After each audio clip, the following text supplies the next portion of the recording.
I'm Amelia Parker, 28, and until last month, I thought the emerald engagement ring from my fiancé Nathan was the most beautiful symbol of our love. Not because it was flashy, it wasn't, but because of what it represented. Then my sister Jessica called it fake at our family dinner, setting off a chain reaction that would end with her facing Nathan's legal team. The look on her face that day was something I'll never forget. But I'm getting ahead of myself. Before I share how my jealous sister's worst impulses led to her most humiliating moment, drop a comment letting me know where you're watching from, hit that like button, and subscribe to follow my journey from heartbreak to vindication. I grew up in a typical middle-class family in suburban Boston. My parents weren't wealthy, but they emphasized the importance of education and hard work. My father worked as a high school math teacher, and my mother was a nurse at the local hospital. They scraped together enough to ensure my sister Jessica and I had everything we needed, though luxury items were rare in our household. From an early age, I learned the value of working for what I wanted. When I was accepted to Boston University on a partial scholarship, I still had to work 2 part-time jobs to cover the remaining tuition and expenses. I'd spend mornings at a coffee shop near campus, afternoons in classes, and evenings shelving books at the university library. Weekends were divided between studying and picking up extra shifts wherever I could. It was exhausting, but I graduated with minimal debt and a sense of self-reliance that would serve me well. Jessica, 2 years younger than me, took a different approach to life. While I embraced our parents' pragmatic values, she seemed determined to escape what she called our boring middle-class existence. She'd spend hours flipping through fashion magazines, creating vision boards of luxury lifestyles, and talking about the wealthy husband she would eventually find. Where I saw value in earning my way, Jessica saw shortcuts through strategic relationships. "Why work so hard when you could just marry someone who already has money?" she'd ask me. I never had a good answer that satisfied her. After college, I landed an entry-level position at Horizon Technologies, a growing software company. The pay wasn't impressive, but I saw potential for growth. I arrived early, stayed late, and volunteered for projects nobody else wanted. Within 3 years, I'd been promoted twice and was leading my own team. By 27, I'd become one of the youngest executives in the company's history, overseeing product development with a team of 30 people reporting to me. Jessica, meanwhile, had dropped out of college to pursue what she called opportunities in Los Angeles. From what I gathered through her Instagram posts and occasional calls home, these opportunities mainly involved attending industry parties, dating minor celebrities, and working odd jobs that put her adjacent to wealth and influence. She'd call me with stories about the mansions she'd visited or the hedge fund manager who'd bought her dinner, always with an undercurrent of "my life is more exciting than yours." My dating life during those years was a series of disappointments. I met plenty of men who initially seemed interested, only to disappear when they realized I wouldn't dim my ambition to suit their egos. One boyfriend actually told me, "It's intimidating dating someone who makes more money than I do." We broke up the next day. I had almost resigned myself to focusing solely on my career when I met Nathan at the annual Tech Innovation Summit in San Francisco. I was representing Horizon on a panel about ethical AI development, and he asked the most insightful question during the Q&A. Afterward, he approached me to continue the conversation, and we ended up talking for hours at the hotel bar. Nathan introduced himself as the founder of a software security company. He was intelligent, thoughtful, and refreshingly humble. When he asked for my number, I gave it without hesitation. He called the next day to invite me to dinner. Our first date was at a casual neighborhood restaurant, nice, but not extravagant. He picked me up in a modest BMW, not the flashy sports car I'd come to expect from successful men in tech. Throughout dinner, he asked questions about my work, my ideas, my goals, and actually listened to my answers.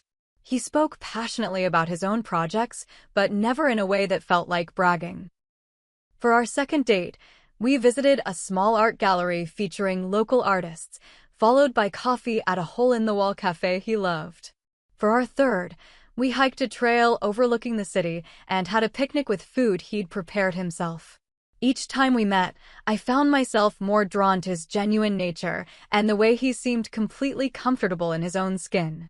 We'd been dating for nearly 2 months when I came across his name in Forbes magazine. I was flipping through it in a waiting room when I saw a feature on Tech's 40 Under 40. And there was Nathan, listed as the founder and CEO of Sentinel Security Systems, a company valued at over $3 billion. The article mentioned his revolutionary approach to cybersecurity that had earned him contracts with major governments and Fortune 500 companies worldwide. That night at dinner, I placed the magazine on the table. "So, were you planning to mention this?" Nathan looked genuinely embarrassed. "I'm sorry. I should have been more forthcoming." "Why weren't you?" I asked, confused rather than angry. He sighed. "When people know about my wealth up front, it changes things. They either want something from me or they treat me differently. My last 3 relationships were with women who seemed more interested in my bank account than me as a person." He reached for my hand. "With you, I wanted to be just Nathan. Not Nathan the billionaire. Not Nathan the CEO. Just the guy who was blown away by your brilliant mind at that conference." His explanation made sense, and I appreciated his desire for authenticity. From that point on, our relationship deepened. We discovered shared values, a commitment to education, a desire to use technology for positive social impact, and a belief that wealth carried responsibility.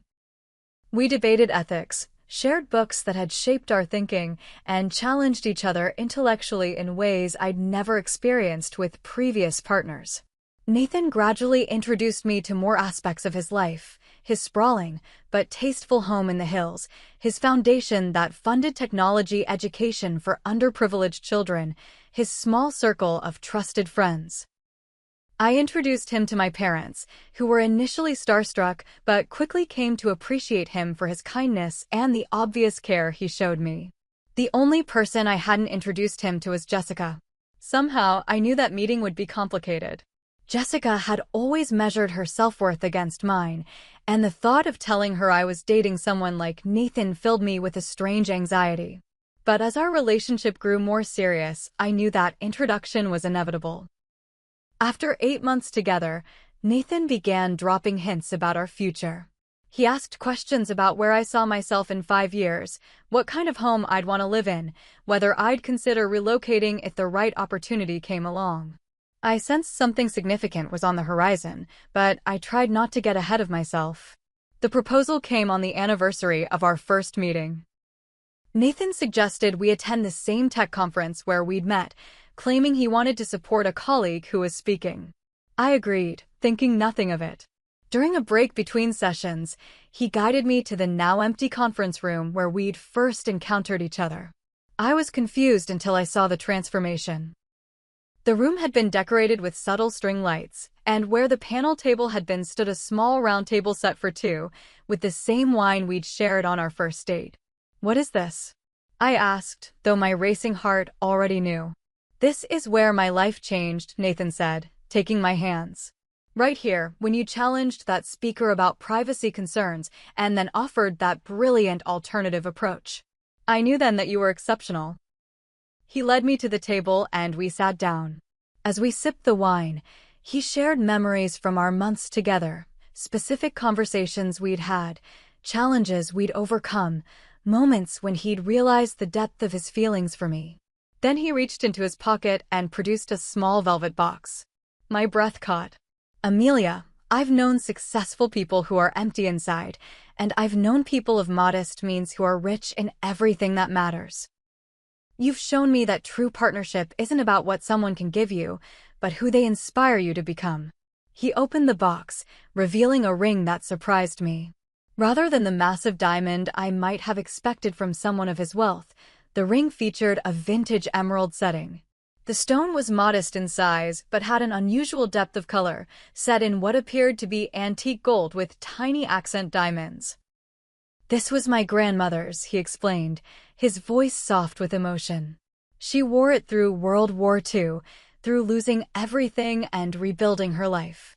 My grandfather sold his family's farm to buy it for her in 1939, just before they fled Austria. She had to hide it many times, once by sewing it into the hem of her coat. To me, it represents resilience, hope, and the kind of love that endures through the darkest times. He looked into my eyes. "Will you marry me, Amelia?" Tears filled my eyes as I nodded. "Yes," I whispered, then more confidently, "yes." As he slipped the ring onto my finger, he added, "The emerald is extremely rare, from a mine that no longer exists. A jeweler once told my family it's among the finest examples of its kind. But its real value is in its history and what it represents." I couldn't stop looking at it, not because of its monetary worth, but because of the story it carried. This wasn't a ring purchased to impress or make a statement of wealth. It was a deeply personal heirloom that represented family, survival, and values that aligned with my own. We celebrated that night with a private dinner at his home, talking for hours about our vision for our shared future.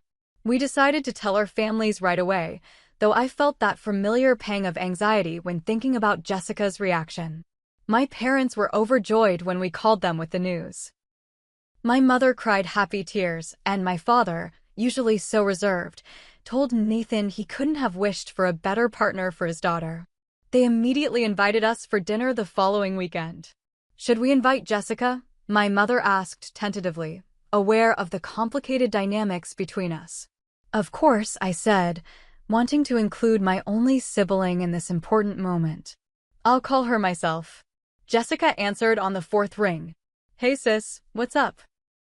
"I'm actually at this amazing rooftop party in Hollywood right now. You wouldn't believe who's here." I took a deep breath. "I have some news, Jess. I'm engaged." There was a pause. "Engaged? To that tech guy you've been seeing?" Wow, that was fast. Her tone was difficult to read. "His name is Nathan, and yes, we're really happy." "Well, congrats. You'll have to tell me all about it." "And I have news too, I'm dating Bradley Wilson." "Yes, that Bradley Wilson, the real estate developer. He's absolutely loaded." Of course Jessica had found a way to compete with my news. "That's great, Jess. Mom and Dad are hosting a dinner for us this weekend. Can you come? I'd really like you to meet Nathan." Let me check if Bradley and I can make it. We have this charity gala, but maybe we can stop by before." After some negotiation, Jessica agreed to come to dinner. As the day approached, I found myself increasingly nervous. The ring on my finger, which had felt so meaningful and perfect when Nathan gave it to me, suddenly seemed understated when I imagined Jessica's scrutiny. I caught myself wondering if she would see its value or dismiss it as inadequate, and then felt guilty for even caring what she might think. "Are you okay?" Nathan asked the night before the dinner, noticing my distraction. "Just nervous about tomorrow. Jessica can be judgmental." He smiled reassuringly. "She's your sister. I'm sure we'll find common ground." I wished I shared his optimism. My mother had gone all out for the dinner, using her best china and preparing Nathan's favorite salmon dish that I'd mentioned to her. My father had cleaned the house meticulously and seemed unusually invested in the wine selection. Their efforts to impress Nathan touched me, especially since he was the last person to judge anyone based on such things. Nathan and I arrived early to help with preparations. He immediately charmed my parents by rolling up his sleeves to help in the kitchen and engaging my father in a detailed conversation about his latest woodworking project. Watching him fit so seamlessly into my family filled me with contentment. That feeling evaporated the moment Jessica's BMW SUV pulled into the driveway, followed by a gleaming Porsche. She emerged from the passenger side of the Porsche wearing what appeared to be a brand new designer dress, her neck and wrists adorned with obviously expensive jewelry. The man who stepped out of the driver's side was tall, tanned, and looked exactly like the type of wealthy show-off Jessica had always been attracted to. "Family," Jessica called out as she entered without knocking. "Sorry we're a tiny bit late. Bradley had a quick call with his investors in Dubai." She air-kissed my mother's cheeks, hugged my father briefly, then turned to Nathan with an appraising look. "So this is the man who swept my big sister off her feet. I'm Jessica, the fun sister." She extended her hand with a laugh that sounded rehearsed. Nathan shook her hand warmly. "I've heard so much about you. It's great to finally meet." "And this is Bradley," Jessica said, pulling her date forward. Bradley Wilson of Wilson Development Group. Bradley nodded at everyone with practiced charm. Pleasure. Beautiful home you have here. His tone suggested he was used to complimenting more impressive properties, but my parents either didn't notice or chose to ignore it. The first part of dinner went surprisingly well. Jessica was on her best behavior, asking Nathan questions about his work and appearing to listen to his answers. Bradley spoke at length about his latest luxury development in Miami, pausing occasionally to check his phone. My parents maintained a steady flow of conversation, clearly trying to keep things pleasant. As my mother served dessert, she smiled at me. "Amelia, why don't you and Nathan share your news properly now that we're all together?" Nathan took my hand, his thumb brushing over the ring. "I've asked Amelia to marry me, and I'm the luckiest man alive because she said yes." My father raised his glass. "To Amelia and Nathan. We couldn't be happier. Let's see the ring," Jessica exclaimed, reaching for my hand before I could extend it. I watched her face as she examined the emerald. Her expression shifted from anticipation to confusion to something that looked like disappointment. "Oh," she said finally. "It's unique. Very vintage." It was Nathan's grandmother's, I explained, hearing the defensive note in my voice. "It has an amazing history." "How special," Jessica said in a tone that suggested the opposite. She turned to Bradley. "Honey, remember that ring we saw at Cartier last week? The one with the 5-carat diamond?" Bradley nodded absently, his attention on his phone. "Nathan's grandmother wore this through World War II," I continued, wanting everyone to understand its significance. "It's incredibly meaningful to his family." "Of course, sentimental value is so important," Jessica said with a tight smile. "It's nice when a man gives you something from his heart rather than his wallet." The implication was clear, that Nathan had chosen not to spend money on my ring. The conversation moved on, but I noticed Jessica continuing to glance at my ring throughout dessert, each look making me more uncomfortable. After we finished eating, she pulled me into the kitchen under the pretense of helping with the dishes. "So," she whispered once we were alone, "is that really the best he could do? I mean, isn't he supposed to be worth billions? That emerald can't be more than a carat." "The size doesn't matter to me," I said, feeling my cheeks flush. "It's the meaning behind it." "But is it even real? I mean, emeralds that small usually aren't worth the setting they're in." "Of course it's real," I hissed. "Nathan wouldn't give me a fake ring." Jessica raised her eyebrows. "I'm just saying, for a billionaire, it's a little underwhelming. Maybe he's not as wealthy as he claims. Or maybe he's just cheap. Men with real money want to show it off, Amelia. Trust me, I know the type." "You don't know anything about Nathan," I said, my hands trembling as I placed a dish in the sink. "Oh, honey," Jessica laughed, patting my arm condescendingly. "I'm just looking out for you. I'd hate to see you marrying a guy who talks a big game but can't even spring for a decent ring." Before I could respond, Jessica walked back into the dining room. I followed, trying to compose myself, only to hear her announcing loudly, "I was just telling Amelia she should get that ring appraised. It's so unusual, and you know how many fakes are out there these days." The room fell silent. My mother looked mortified, my father confused, and Bradley suddenly interested in the conversation for the first time all evening. Nathan, who had been in mid-conversation with my father, turned slowly to look at Jessica. "I'm sorry, what about the ring?" he asked quietly. Jessica, either oblivious to or enjoying the tension she created, continued, "I'm just saying, emeralds that color are usually treated or synthetic. A real one that size would be worth a fortune, so it's probably not genuine. No offense intended. It's still a lovely design." I felt hot tears of embarrassment threatening to spill. Not because I believed her assessment, I didn't. But because of the deliberate cruelty of her trying to diminish something so special to Nathan and me. Nathan placed his napkin on the table and stood up. "The ring," he said in a measured voice, "is a cashmere emerald from the 1930s.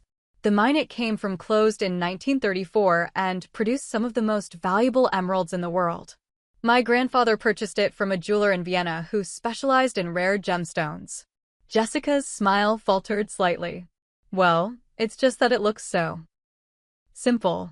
The most valuable things often don't announce themselves, Nathan replied evenly. My grandmother believed in quiet elegance rather than ostentatious display. It's one of many values she passed down that I admire. I could see Jessica calculating how to respond, but my mother quickly interjected, "Who would like coffee with dessert?" Her desperate attempt to change the subject only highlighted the uncomfortable atmosphere. The rest of the evening passed in strained conversation. Jessica made several more subtle digs about the ring and Nathan's supposed wealth, each one causing me to sink further into humiliation. When they finally left, I felt physically exhausted from the tension. "I'm so sorry," I told Nathan in the car ride home. "Jessica has always been competitive with me, but this was a new low." Nathan took my hand. "You have nothing to apologize for. I'm sorry she made you uncomfortable about something that should bring you joy." He kissed my fingers just above the ring. "What matters is what it means to us." I nodded, but I couldn't shake the feeling that Jessica's behavior would only escalate from here. The morning after the disastrous dinner, I woke up to a text from Jessica, "Had such a great time meeting Nathan. FYI, sent you an email with some info on Emerald authentication. Just want you to be protected."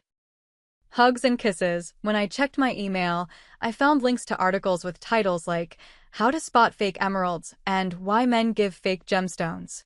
I deleted the email without responding. Nathan was remarkably unbothered by the whole situation. "People like your sister measure worth in very specific, material ways," he said. "It doesn't affect who we are or what we have." I tried to adopt his perspective, but Jessica wasn't making it easy.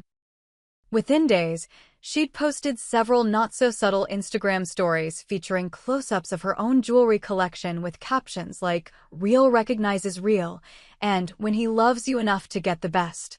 She never mentioned me directly, but the timing made her target clear. Then came the group text to our extended family, announcing Bradley had taken her shopping at Tiffany's for a just because gift, a diamond bracelet she made sure to photograph next to a champagne glass. My cousin Megan called me immediately. "What's going on with Jessica?" She called me yesterday asking if I'd seen your engagement ring, and then went on this weird rant about how some men try to fool women with fake stones. She's convinced Nathan is either lying about his wealth or too cheap to buy me a proper ring, I explained, the words leaving a bitter taste in my mouth. "That's ridiculous," Megan said. "Anyone who's spent 5 minutes with Nathan can tell he adores you. And isn't that ring a family heirloom?" "Yes, but Jessica seems to think that's just an excuse." Similar conversations played out with other family members and friends as Jessica's whisper campaign spread. Most people dismissed her insinuations, but the constant need to explain and defend was wearing me down. 2 weeks after the dinner, my mother called, her voice hesitant. "Honey, is everything okay with you and Nathan?" Jessica mentioned something about his company having financial problems. "What?" "No, his company is doing extremely well." Where would she get that idea? "I don't know. She said something about him not being listed on some recent wealthy people ranking that he was on before." "I'm sure it's nothing." I felt a surge of anger. Jessica was now fabricating stories to support her narrative that Nathan wasn't really wealthy. That evening, I discovered just how far the rumors had spread when Nathan came home looking troubled. "Is something wrong?" I asked. He hesitated before answering. "I had a strange conversation with a potential investor today. He asked if the rumors about Sentinel having liquidity issues were true." My stomach dropped. "That's not possible." That's what I said. When I pressed him on where he'd heard this, he mentioned he was at a dinner party where a woman dating a real estate developer named Bradley had been discussing it.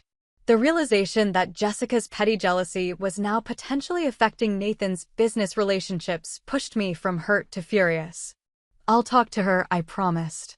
"This has to stop." But my calls to Jessica went straight to voicemail, and my texts received only vague replies like, "So busy with Bradley's charity event planning. Talk soon."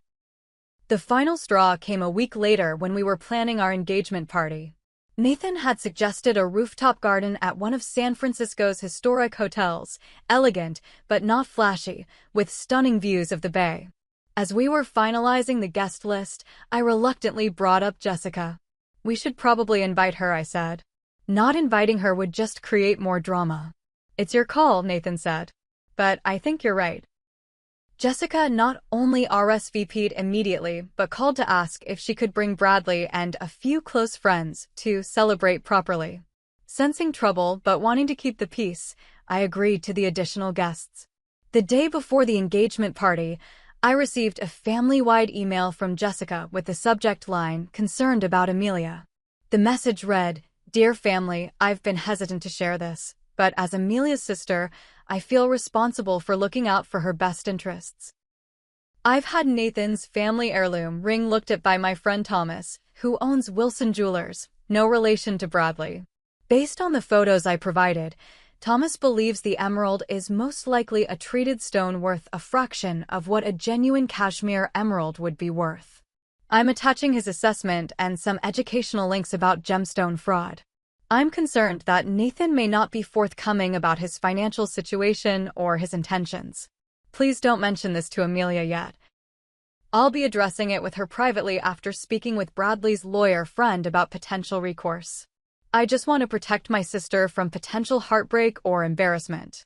Love you all, Jessica." Attached was a brief statement on Wilson Jewelers' letterhead stating that based on digital photographs alone, the stone appeared to have characteristics of a treated beryl rather than a natural emerald of fine quality.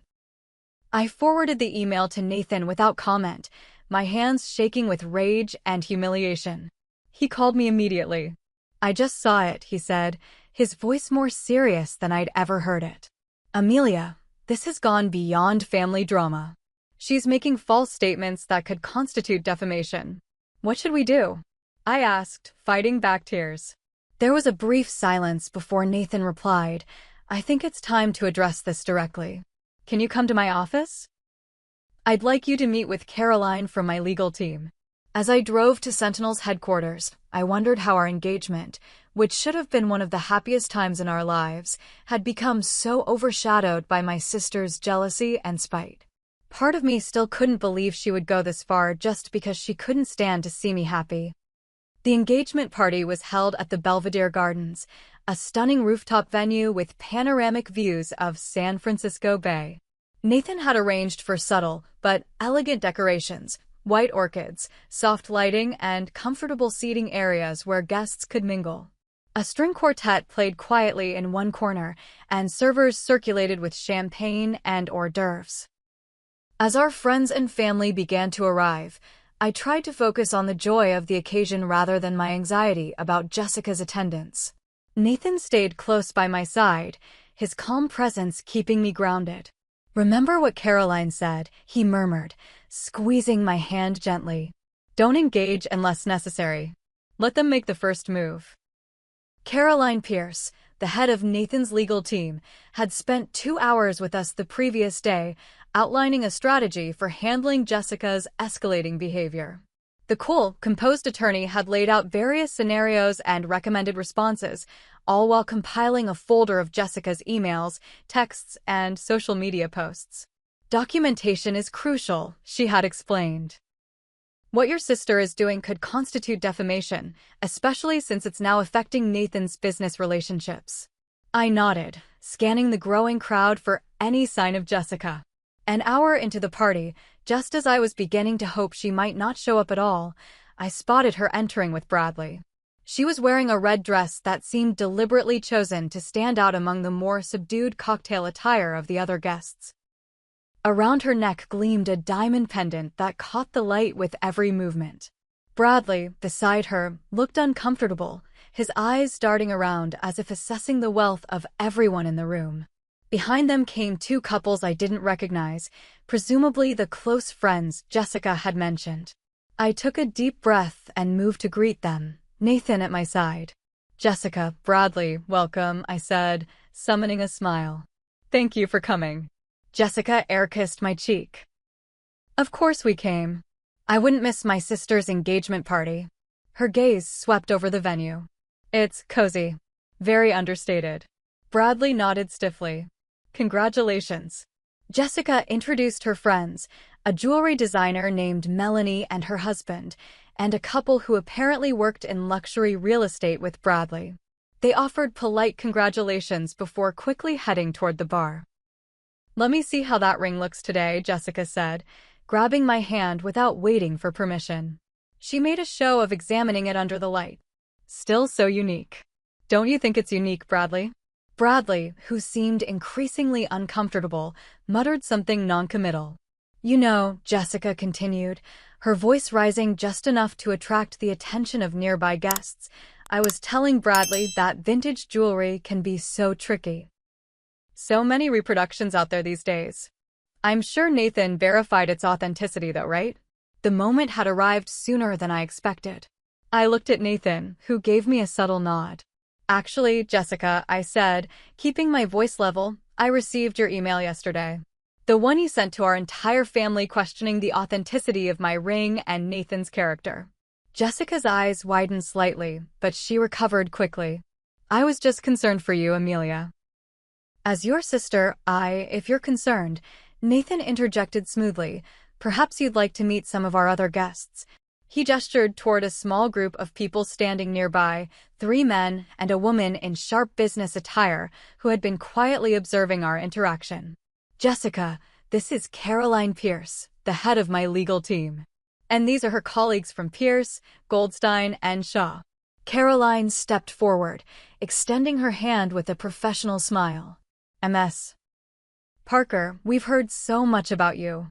Your recent email to your family made for particularly interesting reading." Jessica's face paled slightly as she shook Caroline's hand. I'm not sure what you mean." "We'll be happy to clarify," Caroline said pleasantly. "We've been documenting your statements about Nathan and the ring he gave your sister. Statements that appear to be both false and potentially damaging to both his personal reputation and business interests." "Documenting?" Jessica repeated, her voice rising. "That's ridiculous. I was just looking out for my sister." "By distributing a fraudulent gemstone assessment based on photographs to her entire family?" Caroline asked, her tone still conversational though her eyes had hardened. "By suggesting to potential investors that Sentinel Security Systems is experiencing financial difficulties? Those actions go beyond sisterly concern, Ms. Parker." Bradley, who had been listening with increasing alarm, took a step back. "Jessica, what is she talking about?" Jessica shot him a panicked look. "Nothing. They're exaggerating." Caroline opened a slim portfolio she'd been carrying. "We have prepared documentation for a potential defamation lawsuit, should your behavior continue.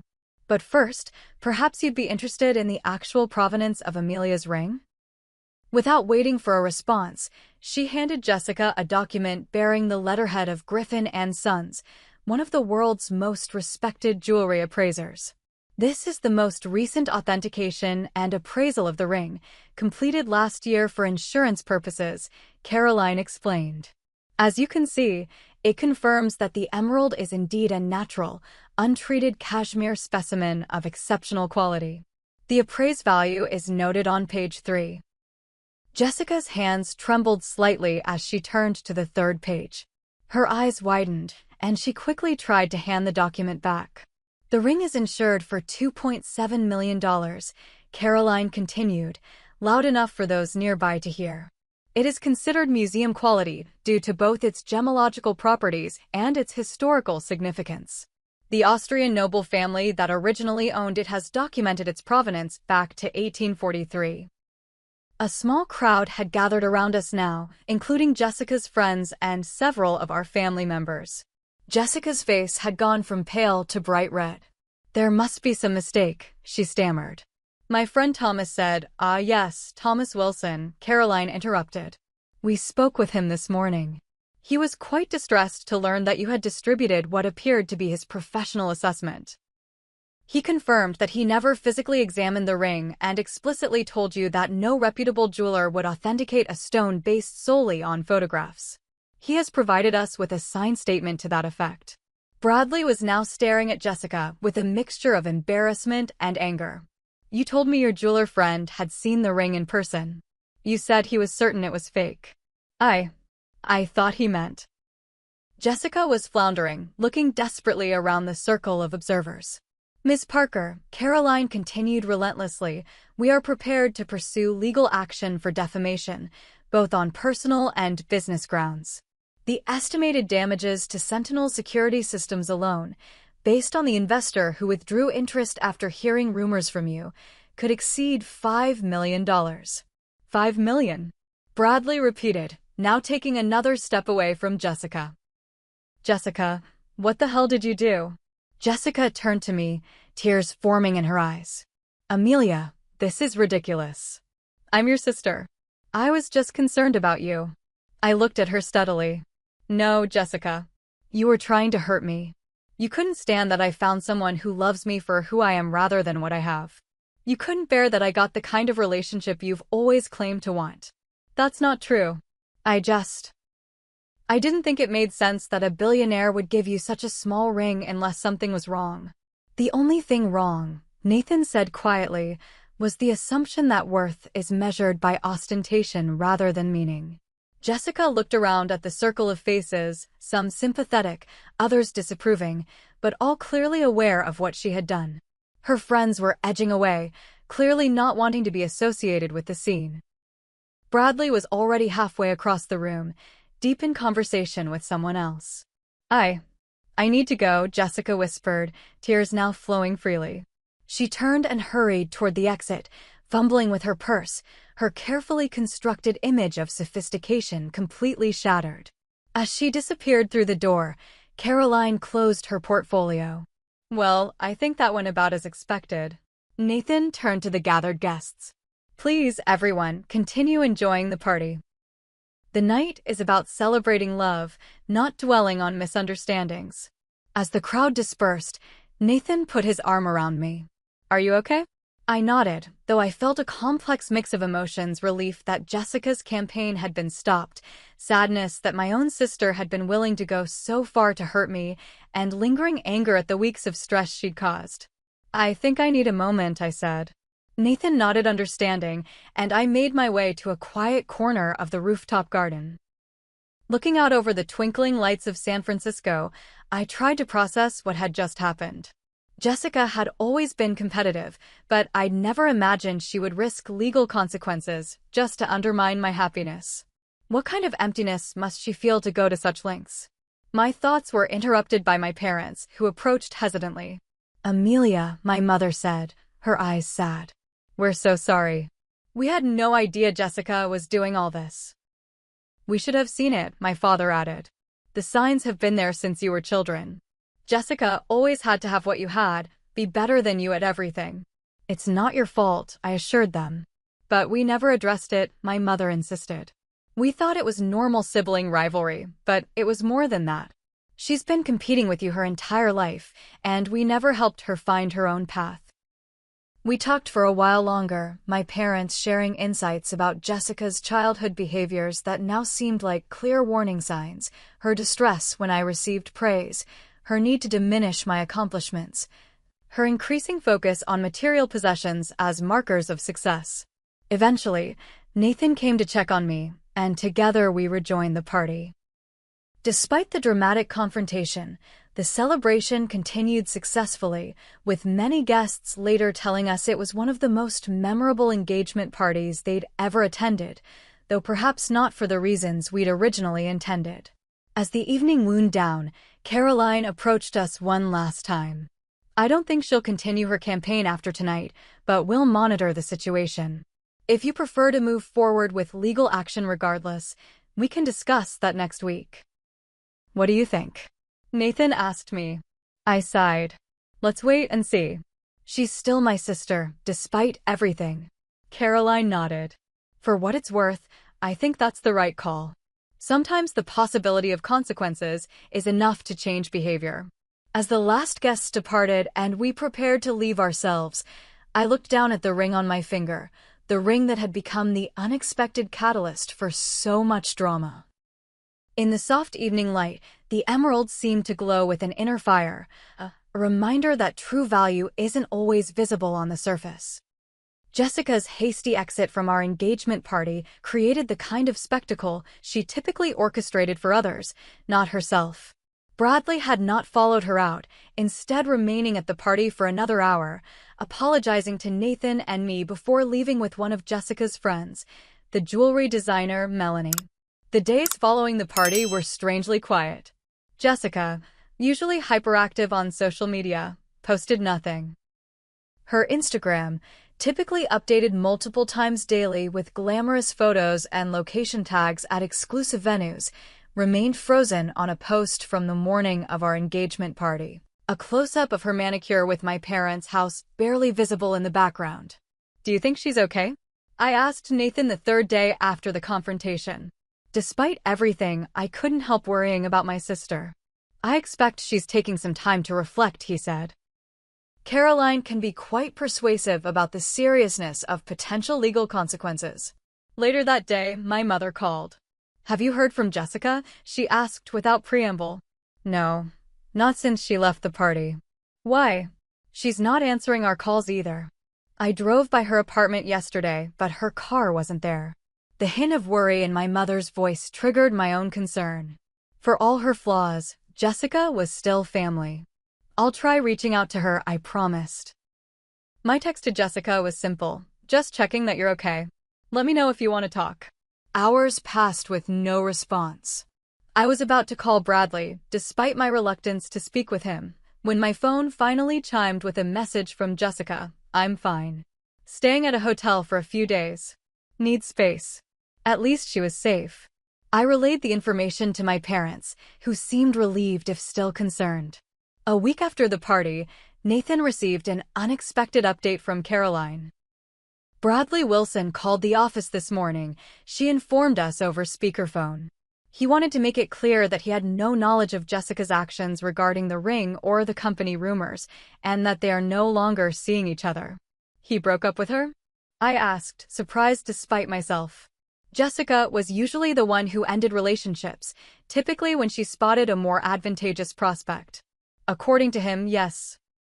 He seemed quite concerned about potential association with the situation. The knowledge that Jessica had lost the relationship she'd been so eager to flaunt should have felt like poetic justice, but instead, it just added to my complicated feelings about the whole situation. I couldn't imagine she was taking it well. 2 days later, I received a text from a mutual friend. "FYI, ran into Jessica at Westfield Mall. She looked rough. Said something about her perfect life falling apart because of family betrayal. Thought you should know." I showed the message to Nathan. "This is getting ridiculous. I didn't betray her. She attacked us and got caught." "True," he agreed. "But people often rewrite narratives to protect themselves from guilt. Jessica needs to see herself as the victim here, not the aggressor."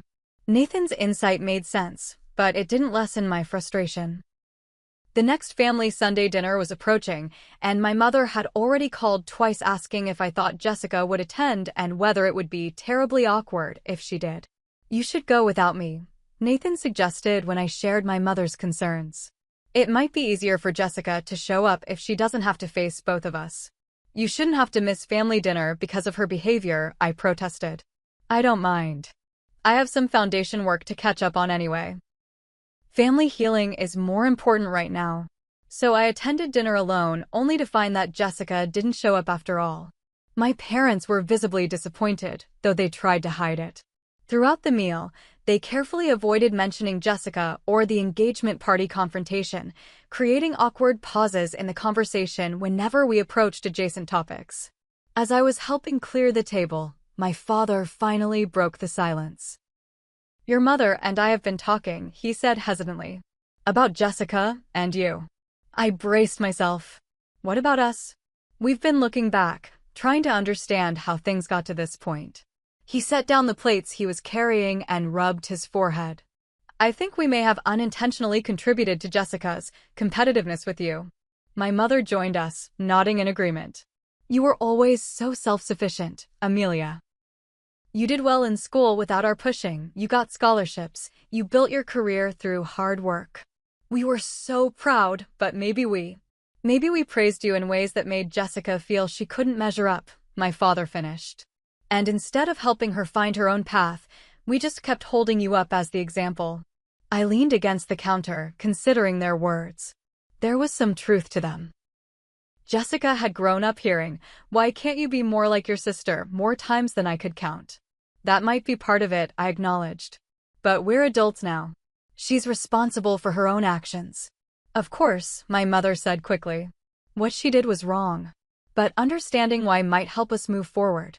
By the time I left my parents' house that evening, we had talked more openly about Jessica than we ever had before. They shared stories of her childhood insecurities, her early patterns of trying to one-up me, and their own uncertainty about how to handle it. I left with a more nuanced understanding of my sister, though it didn't excuse her recent behavior. 3 weeks after the engagement party, I was immersed in wedding planning when I received a text that stopped me in my tracks. It was from Jessica. Can we talk? In person? Neutral location? I stared at the message for several minutes before showing it to Nathan. It's your call, he said. But if you do meet her, choose somewhere public. After careful consideration, I suggested a coffee shop halfway between our apartments. Jessica agreed immediately. When I arrived the next day, I almost didn't recognize her. Gone was the carefully curated appearance of effortless luxury. Instead, Jessica wore simple jeans and a sweater, her hair pulled back in a ponytail, minimal makeup on her face. She looked younger, more vulnerable, and strangely more like the sister I remembered from our teenage years. Thanks for coming, she said as I sat across from her, her usual confidence notably absent. You wanted to talk, I replied, keeping my tone neutral. Jessica stared into her coffee cup. I've been doing a lot of thinking. And talking to someone. Talking to someone? A therapist, she admitted, not meeting my eyes. Mom and Dad have been paying for it. After Bradley broke up with me and I lost the apartment we were going to move into together, everything kind of fell apart. I hadn't known about the apartment. I'm sorry about Bradley, I offered, surprised to find I meant it. Don't be. Turns out he was using me to network with my friend's wealthy parents. When the whole scene at your engagement party made me look bad, I wasn't useful to him anymore. She laughed bitterly. Ironic, right? I accused Nathan of not being what he seemed, when Bradley was the fake all along. I didn't know how to respond to that, so I waited. My therapist thinks I have some comparative identity issues or something like that, Jessica continued. She says I've been defining myself in relation to you my whole life. That I never developed a secure sense of self. It aligned with what my parents had said, but hearing it from Jessica was unexpected. The thing is, she went on, seeing you with Nathan, it was like every insecurity I've ever had got triggered at once.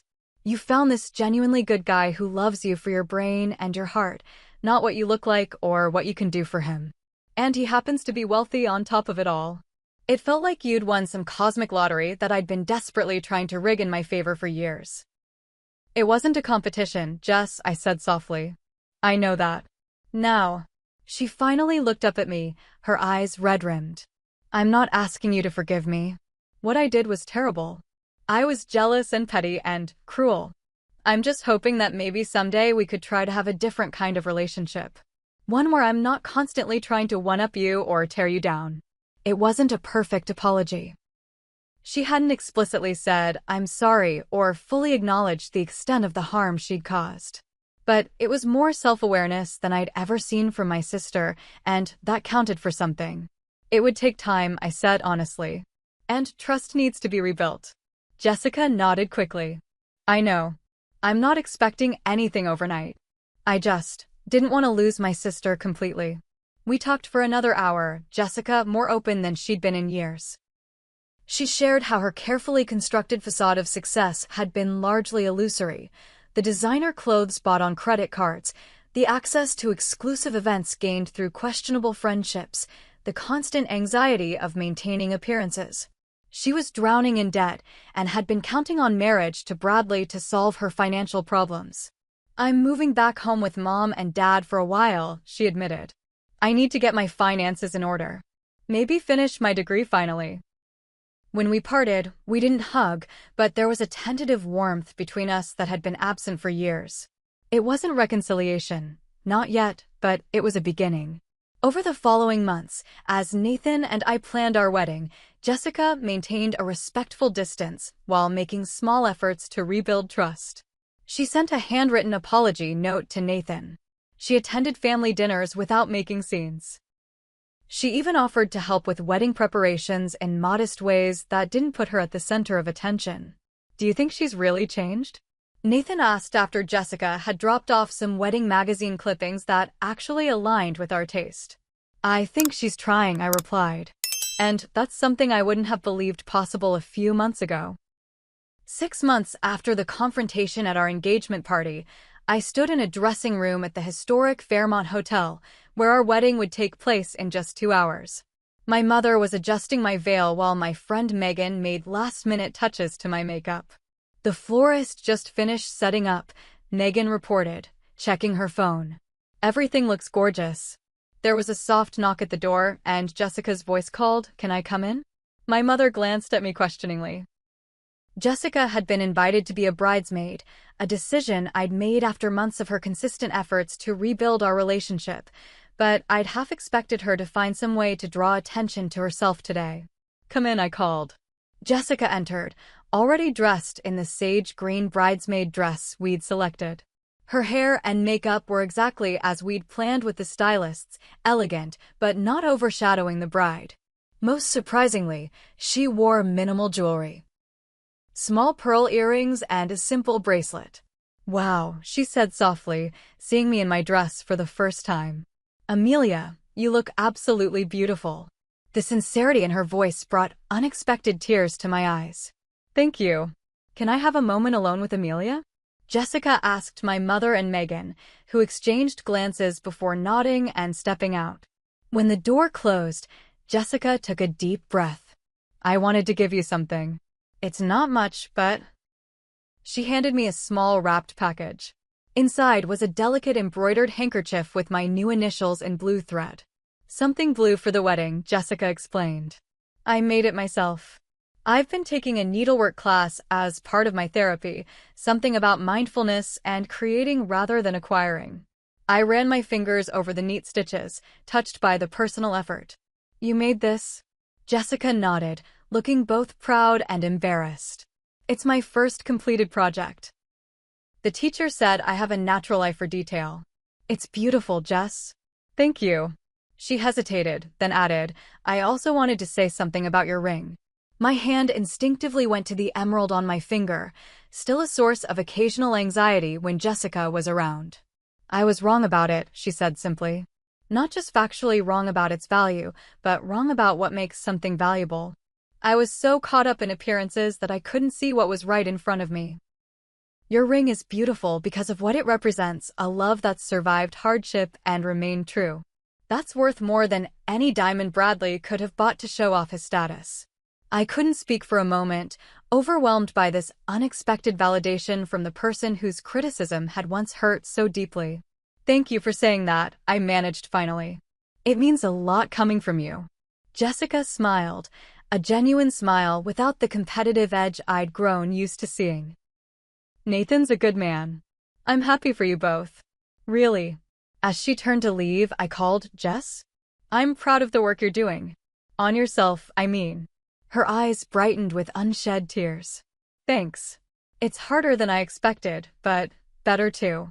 The wedding ceremony was everything Nathan and I had hoped for: intimate, meaningful, and focused on our commitment rather than spectacle. Nathan's grandparents' wedding bands had been resized for us, complementing my emerald engagement ring with their own history of enduring love. During the reception, I noticed Jessica chatting comfortably with Caroline Pierce, the attorney who had once presented her with potential legal consequences. They appeared to be having a genuinely pleasant conversation, with no sign of the tension that had characterized their first meeting. "What do you think they're talking about?" I asked Nathan as we shared our first dance. He glanced over my shoulder and smiled. "Based on Caroline's gestures, I'd say law school." "Your sister mentioned she's considering it, didn't she?" Indeed, Jessica had recently begun exploring the possibility of finishing her undergraduate degree and applying to law school, a direction none of us had anticipated, but that seemed to energize her in a way her previous pursuits never had. From spreading rumors to studying defamation law, I mused. That would be quite a transformation. "People can surprise you," Nathan said, pulling me closer, "when they finally find their authentic path instead of chasing someone else's." Later that evening, As the celebration continued around us, Nathan and I took a moment alone on the hotel's terrace, overlooking the city lights. "How does it feel to be Mrs. Amelia Winters?" he asked, wrapping his arms around me from behind. "Exactly the same as it felt to be MS. Amelia Parker," I replied honestly. "That's how I know we're doing this right. I'm not becoming someone new. We're building something new together." Nathan kissed my temple. "That's what I hoped you'd say." I looked down at my ring, the emerald catching the moonlight. This past year has been such a journey. When Jessica first started criticizing the ring, I never imagined it would lead to her complete meltdown, legal threats, and then growth, I guess. Sometimes people need to hit rock bottom before they can rebuild on a stronger foundation, Nathan observed. The question is whether they use that moment as an opportunity or just another excuse. "I'm glad she chose opportunity," I said. "As painful as it all was, I think we're all better for having gone through it. I've learned to stand firm in what I value rather than letting others' opinions shake me. My parents have confronted their role in our family dynamics. And Jessica, well, she's finally starting to find her own identity instead of defining herself in opposition to me." "And what about us?" Nathan asked. "What have we learned?" I turned in his arms to face him. "That true partnership means standing together through challenges, whether they come from outside or within your own family. That wealth isn't about what you have, but about how you use what you have. And that sometimes the most valuable things don't shine the brightest at first glance." The emerald on my finger, once the catalyst for so much conflict, now seemed to embody all the lessons we'd learned. Like Nathan's grandmother who had carried it through war and hardship, we had emerged from our own trial stronger and more certain of our path forward. As we rejoined our wedding celebration, I reflected on how differently things might have turned out if Jessica's jealousy had remained unchecked, if Nathan had been a different kind of man, if I had allowed others' values to override my own. The journey had been painful at times, but the destination, this moment of authentic joy and connection, was worth every difficult step. In the end, what my sister had intended as an attack on my happiness had instead become a catalyst for growth. For her, for me, for our entire family. The very ring she had mocked as fake had proven to be not only genuinely valuable, but also a powerful symbol of resilience and enduring love. And in confronting her jealousy and finding her own path forward, Jessica had finally discovered something more precious than any jewel, the beginning of her authentic self. What about you? Have you ever had a family member try to undermine your happiness or judge something important to you based on their own values rather than yours? How did you handle it? I'd love to hear your stories in the comments below. And if you enjoyed hearing about how my Billionaire Fiancé's legal team helped put an end to my sister's jealous campaign, please like this video, subscribe to my channel, and share with anyone who might need a reminder that sometimes standing up for yourself is the kindest thing you can do, both for yourself and for those who need to learn important life lessons. Thank you so much for watching, and remember, true value isn't always visible at first glance.